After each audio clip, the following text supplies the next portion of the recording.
Form అవుతారు. ఎందుకంటే స్వాదిష్టాన చక్రం, మూలాధార చక్రం నుంచి 7 చక్రాల మీద శ్వాస వికాస నడుస్తుంది. దాని మీద ఒక్కొక్కసారి పిల్లలకి తెలియనప్పుడు గురువుగారికి ఏం చేయాలంటే చెప్పేవాడు కావాలి, మెలకువ తెలియాలి. లేకపోతే ఏమంటే కపాల మోక్షం, కపాలం పగిలిపోయేటువంటి అవకాశాలు ఒక దృష్టి ఏది వేగమైనప్పుడు తెలియదు కదా.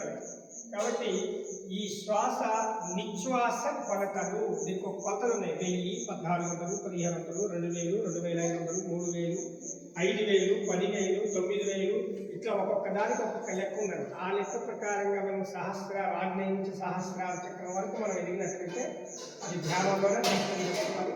అది ధ్యానం బాగా చేసే వాళ్ళకి అది ఈజీగా అర్థమవుతుంది. కాబట్టి దాన్ని పెంచుకుంటూ సహస్రారం వచ్చి తానే బ్రహ్మం. ఇంకా బ్రహ్మం అనేది ఎక్కడ ప్రపంచంలో లేదు. తానే స్వరూపమై ఉన్నాడు. తానే నీ రూపమే